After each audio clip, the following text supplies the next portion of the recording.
Hey everyone, welcome to Adventures in Everyday Cooking, where every day can be an adventure in your kitchen. My name is Heather, and today's adventure is spaghetti bolognese. Now, if you've never heard of spag bowl, as they put it over in the UK, it is basically spaghetti, only a little different than we do it here. Usually us Americans, most of us, open a jar, pour it into a pan, heat it up, and add some noodles that have already been cooked. However, this recipe has carrots and celery and onions and ground beef, and it is going to be fantastic. And better yet, we're going to make our own tagliatelle for the spaghetti bolognese. So, are you ready for this adventure? Let's get going. Okay, so the first thing that we're going to want to do is get our sauce ready. Now, if you were not going to make it in the Instant Pot and you're going to make it on the stove, this sauce takes about 3 to 4 hours, I kid you not.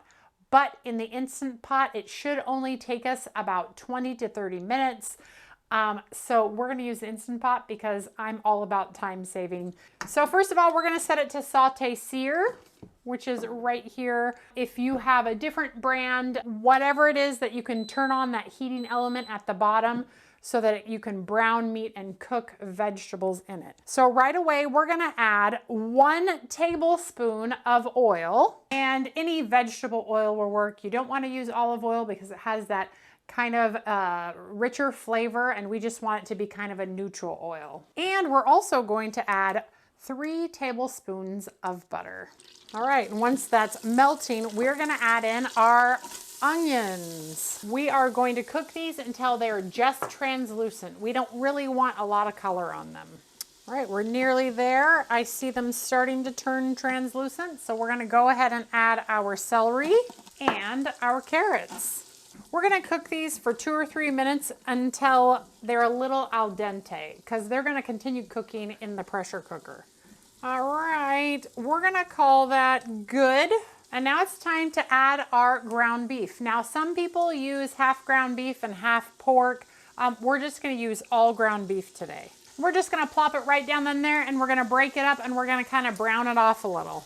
And if you have one of those meat choppers from Pampered Chef, or technically anywhere else, definitely it would come in handy right here. I'm only going to use my large spatula here because I just want to use one utensil instead of many. So, but you can definitely, if your meat is frozen or, just a little frozen or a little harder to break up, definitely use your little mix and chop, I think it's called. That will work fantastically. We're also going to add in our salt and pepper.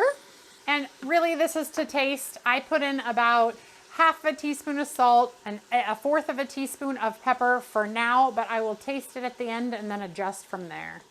All right, when it's about halfway browned, we are gonna go ahead and add 2 cloves of garlic. And we're just gonna give that a good stir.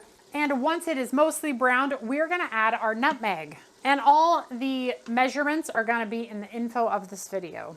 All right, once your meat is fully browned, we are gonna add our dry wine, which if you don't want to use wine, you can use chicken broth or beef broth, just something like that. But using wine really does make this sauce just kick it up. That kind of makes it feel more authentic. And then we're going to add 14.5 ounce can of diced tomatoes. I am using a diced tomato that has been fire roasted because I really like that extra whatever it is that it adds to the tomatoes. So go ahead and chuck those in with the juices and all.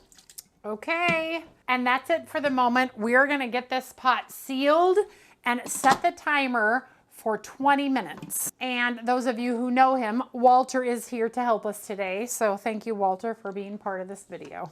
So I'm gonna push cancel, and then I'm gonna push pressure cook, move my time up to 20 minutes, and make sure my valve is on sealing, and there we go. Okay, while that's going, let's get started on our pasta. All right, to the bowl of your stand mixer, you want to add your salt and your flour. And then we are going to get it mixing just a little bit so that we can incorporate that salt and flour together. Next, we're going to add our eggs, and this is 3 eggs and 1 egg yolk. Now I'm going to add 1 tablespoon of olive oil, and 2 teaspoons of water. Now I'm going to let it mix there for just a few minutes to try to get all of that kind of mixed together in a nice little goo. And once I think it's kind of gooey, I'm going to go ahead and turn it up a little. And then I'm going to take a spatula and I'm going to run it.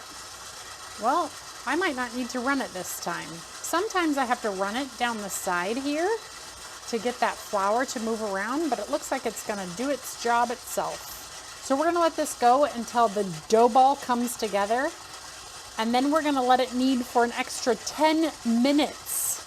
Now, be careful when you let this go for 10 minutes, because if your mixer is too close to the counter, it may rock itself off of the counter. Don't ask me how I know. All right, so here's where I think I need to push my flour down inside there and just make sure. And you have to use something really skinny like this so it doesn't grab hold of your dough hook. But we're just gonna push the flour and just try to help it incorporate all together.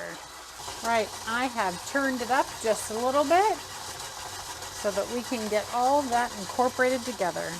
And it looks like that took about another teaspoon and a half or so of water. So once it gets to this point, you're gonna set a timer for about 10 minutes and let it go and knead for 10 minutes without disturbing it. And now we're gonna switch to the counter for just a moment. So basically I'm just gonna fold it over on itself until it becomes a smooth ball. All right, look at that beautiful smooth ball.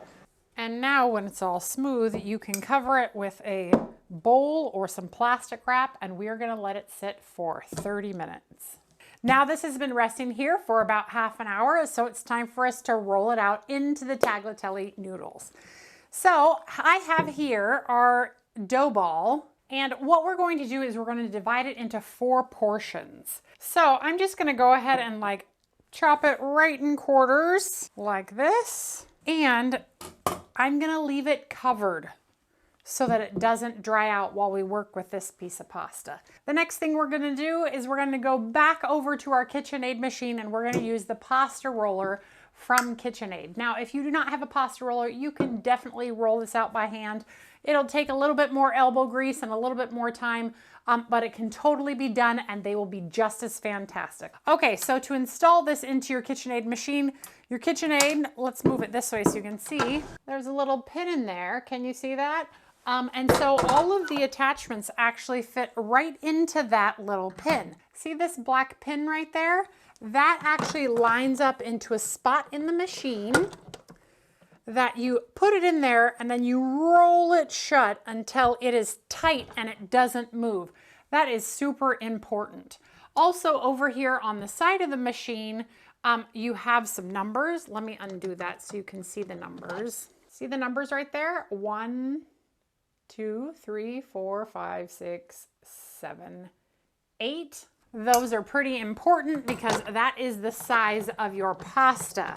And this goes all the way down to 2mm pasta. And we want it to be about a 4mm pasta. That's the thickness of the pasta. So that is about number 7, I believe. I did some research and I think that's what number 7 just works for me when I'm doing tagliatelle or fettuccine. So now that our pasta roller is all ready to go, we're gonna get our dough ready. So go ahead and squish your dough into a little rectangle-ish shape. And it doesn't have to be super rectangle-y, just a little bit rectangle-y. And we're just gonna turn it on to the lowest setting, and then we are gonna feed our dough through this machine. And it's just going to pull it right through on the number 1, I should mention. It needs to go from 1 down to 8. So as you can see here, I have this crazy dough, but we're gonna actually fold it in on itself and we're gonna feed it back through 3 times. And if it ever, while it's going through the machine, you feel like it's getting a little sticky, keep some flour nearby so that you can flour it up because you don't want it sticking inside of there. So again, we're just going to fold it into a little nice package, and then we are going to feed it through.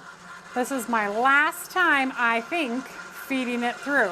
And you'll know it's going to be the last time if it doesn't do this. You see how it kind of broke apart a little bit? Number one, that's due to I need a little more flour. And number two, that's due to it's not quite ready to not be rolled, folded together again. Perfect. So now we have this nice little sheet of pasta that is super thick. So if you were going to do dumplings or something like the old traditional Southern dumplings, this is where you would stop. You just cut it up, get it into your pan, you're good to go. But we're going to actually turn our knob to number 2, and we are going to feed it through 2 times. And before I feed it through again, I am going to give it a little flour on both sides just to ensure that it does not stick. And we're going to do it again. And then we're going to turn it to number 3, and we're going to do it again. All right, it's at this point when it becomes kind of like as far as it is from my hand to the counter that I'm going to go ahead and cut it in half because then it becomes easier to deal with. So I'm just going to take a sharp knife. I'm going to set it right there and run my sharp knife right through this pasta. Only because cutting pasta that's much longer than that later will be quite impossible. And this is actually going to, I mean, we're only on number 3 and we need to get to number, what did I say, 7? Yep, so here we go. Number 4, then number 5, then number 6, and then number 7. Enjoy, fast forward. Okay, executive decision. I'm feeling like number 6 is just fine for my tagliatelle. So I'm going to go ahead and call number 6 good. So what I'm going to do is I'm going to spread it out on my board here. I am going to flour it well. And by flouring it well, I do mean we're talking like 1/3 cup of flour on both the backs and fronts. And now we are going to fold this pasta into thirds or even fourths. So now I'm going to fold it in half. And as long as there's plenty of flour on there, this should not become a problem. And then we'll fold it again, and then we'll fold it again. And now we can leave it there for just a little bit while we finish this one. So I'm going to back it back off to number 2 because that's where we stopped. No, wait, it was number 3. And then we're going to go ahead and feed that one through as well and do everything the same for all of these pieces of pasta.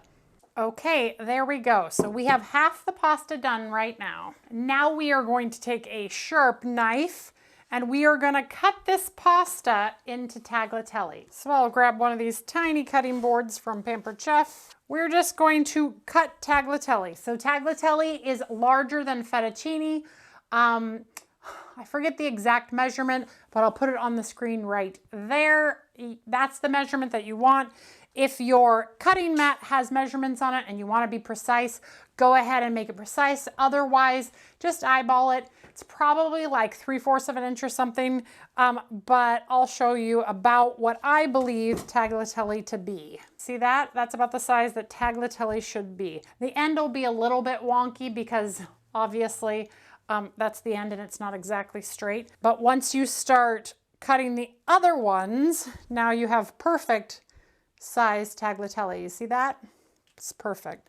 So go ahead and cut up all your tagliatelle and use a very sharp knife whenever you do this. And you have to make sure that your pasta is well floured or else it will all stick together and gunk together. Because watch, as you can see, I'm gonna pick this up and I have one noodle just like that. And that's what you want.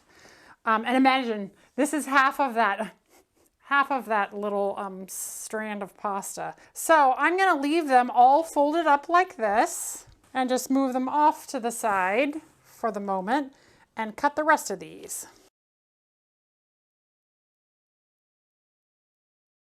And perfect. Okay, the Instant Pot just went off, so we're going to quick release. So we're going to ask Sir Walter to help us out here. All right, as soon as the pressure is released, we are gonna release the lid and we're gonna push cancel on our pot and get it back to sear or saute. And we're just gonna cook this down a little bit so that some of those juices actually evaporate. So we want it to like cook down a bit. And this will take about 10 minutes. So in the meantime, let's get our pot of water ready to boil so that we can get our fresh noodles in. This recipe of pasta makes about 2 pounds of pasta. So for this recipe, I'm only gonna use half of this. The rest of this is going to go in the freezer for later. And when you put it in the freezer and want to use it later, you can just actually take it right out frozen and drop it right in the water. It's really awesome. But this will only take about 60 seconds to cook inside of our boiling water. And I have a bowl covering over the top of it so it doesn't dry it out. All right, it looks fantastic, smells fantastic. I should taste it. So I'm just looking for salt content. It's pretty good. I guessed right. Okay, so here we're at the point where our sauce is starting to really thicken. All right, once you are convinced that most of that liquid in there is fat, it is time to add your milk. Yes, you heard me right. We're gonna add milk. So I have a cup of milk. We're gonna add the cup of whole milk to the pot and we are gonna bring it back to a simmer, but only just to a simmer. Do you see how some of those bubbles are starting to form in there? That's just what we want. So let's give it a good stir and then we're gonna taste it again. This time I'm gonna taste everything. Do I think it needs any more salt? Actually, I don't. I think it tastes fantastic. Okay, we're gonna let it go for like 2 minutes. That's it, and then we're gonna turn it off. Once the pasta is done, we'll toss together and dinner will be served. All right, we're gonna turn it off for now because we don't want it to overboil. And this is just coming to a boil and the noodles will take 30 to 60 seconds in the hot water and then we'll be able to toss them all together. Okay, got my plate ready, got my Parmesan ready, my water is boiling. Let's finish this out. Okay, so when you stick the noodles in, I like to separate them, but you kind of have to go quickly. So let's go quickly. And I'll just do half of the pound first. That way they can all cook at the same time. Oh, those look fantastic and really only like 60 seconds. I just want to taste to make sure that it's done. And this is well salted water, by the way. Whoa. Oh yeah, look at that tagliatelle. It looks so beautiful. Into there, and then we'll get another set going. You could pre-separate these ahead of time and then they can all go in at the same time, but that would have taken some forethought. And I was just worried about the bolognese. And just so that you know, there are thousands of bolognese recipes out there, and all of them claim they're the best. And I don't know if this recipe is the best. So if you have a bolognese recipe that is different than this one, let me know in the comments because I would love to try it. I would love to try it in my Instant Pot because I don't have to, sometimes I just don't have time to wait for 4 hours for a sauce to cook. I mean, there are times when I will be like, okay, like I'm gonna make beef bourguignon, so you know, like it's gonna take a hot minute. But there are other times when I'm like, ain't nobody got time for that. So if you have a recipe, let me know in the comments. All right, so the other thing we're going to do is we're gonna add 1 tablespoon of butter to this. I melted the butter already just because I wanted it to incorporate a little bit easier. But you can just put it in there whole because the residual of that pasta will, you know, melt it right up. And when you're doing fresh pasta and you're doing bolognese, you really don't have to drain your noodles because that salty pasta water that you're putting in there with that starch will actually help thicken up that sauce a little bit. Oh yeah, look at that. You guys, this looks freaking amazing. And do you see how thick that sauce has become? Oh my goodness, I can't wait to show you. All right, you ready for this spag bowl? I know I am. Dun, dun, dun. I still could have probably cut my noodles even thinner than they are, but look at this beautiful spaghetti bolognese. So the next thing we're going to do is we are going to top it with generous mozzarella and parsley. And you guys, voila, spaghetti bolognese. Look at that. And now we taste. I already know that it tastes delicious because I've been tasting it throughout the whole thing, but I shall taste for you. Now, if you were a proper person, you would probably cut your noodles. I will cut just to be proper on camera, so I don't have this huge bite of whatever. So here we go.